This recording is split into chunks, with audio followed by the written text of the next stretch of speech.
ನಾನಾರಿ ಕಶ್ಯಪ ಬ್ರಹ್ಮನ ಮಗ, ಗಿರಿಗರ್ಭ ಸಂಜಾತ, ಚತುರ್ಮುಖ ಬ್ರಹ್ಮನ ಮೊಮ್ಮಗ, ವಿಧಾತನಿಂದ ವಿಧಿವರನ್ನೇ ಬದಲಾಯಿಸಿ ಮರಣವನ್ನೇ ಮೆಟ್ಟಿ ನಿಂತ ಮಹಾವೀರ, ಆದಿತ್ಯ ಮಕ್ಕಳ ಅಟ್ಟಹಾಸವನ್ನು ಸುಟ್ಟು ಆದಿತ್ಯನ ಮಟ್ಟ ಹಾಕಿದ ಸಾಹಸಿ, ಅತಳ ವಿತಳ ಸುತಳ ರಸಾತಳ ತಳಾತಳ ಮಾತಳ ಪಾತಾಳವನ್ನು ಪಾದದಡಿ ತುಳಿದಿಟ್ಟ ಪರಾಕ್ರಮಶಾಲಿ, ಅಡಿಟ್ಟರೆ ಬಿಳಿಯುವುದು ಭೂಮಿ, ತಲೆ ಎತ್ತರ ಬೆಚ್ಚುವುದು ಬಾನು, ಕೈ ಎತ್ತರ ನಡುವುದು ಸೃಷ್ಟಿ.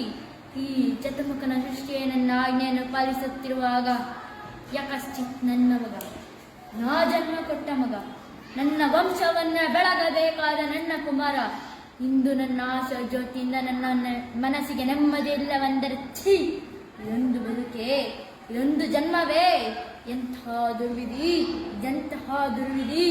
ನಾನೇ ಸರ್ವಶಿಷ್ಟನೆಂದುಕೊಂಡರೆ ಅದಾವ ಶಕ್ತಿ ನನ್ನ ಪುತ್ರನನ್ನೇ ಶತ್ರುವನ್ನಾಗಿ ಮಾಡಿದೆ, ಅದಾವ ಶಕ್ತಿ ನನ್ನ ಮುಖಭಂಗ ಮಾಡಿ ತಲೆ ತಗ್ಗಿಸುವಂತೆ ಮಾಡಿದೆ, ಅದಾವ ಶಕ್ತಿ ನನ್ನ ಪುತ್ರನನ್ನೇ ಶತ್ರುವನ್ನಾಗಿ ಮಾಡಿದೆ. ಅವನೇ ಆ ದುಷ್ಟನೇ, ಆ ನನ್ನ ಕುಲವೈರಿಯಾದ ಹರಿಯದ ಕಲ್ಲಕಾರಣ. ಎಲವೋ ಹರಿ, ಕಪಟಿ ವಂಚಕಿ, ನನ್ನ ಮಗನ ಹೃದಯಾಂತರಣವನ್ನು ಹೊಕ್ಕು ಅವನ ತಲೆಯನ್ನು ಕಡೆಸಿ ಮರವನ್ನಂತೆ ಆಡುತ್ತಿರುವೆಯ. ನಿನಗೆ ಪೌರುಷವಿದ್ದರೆ, ಪರಮ ಪುರುಷೋತ್ತಮನೇ ಆಗಿದ್ದರೆ, ನನ್ನಂತ ನಿಜವಾದ ಗಂಡೆ ನೀ ಆಗಿದ್ರೆ ಬಾ, ಬಂದು ನನ್ನ ಜಗ ನಿಲ್ಲು. ನಿನ್ನ ಉದರವನ್ನು ಬಗೆದು ನಿನ್ನ ಕರುಳುಗಳನ್ನು ಮಾರಿ ಹಾಕಿಕೊಳ್ಳದಿದ್ರೆ ನಾನು ಹಿರಣ್ಯ ಕಶ್ಯಪುವೇ ಅಲ್ಲ, ನಾನು ಹಿರಣ್ಯ ಕಶ್ಯಪುವೇ ಅಲ್ಲ, ನಾನು ಹಿರಣ್ಯ ಕಶ್ಯಪುವೇ ಅಲ್ಲ.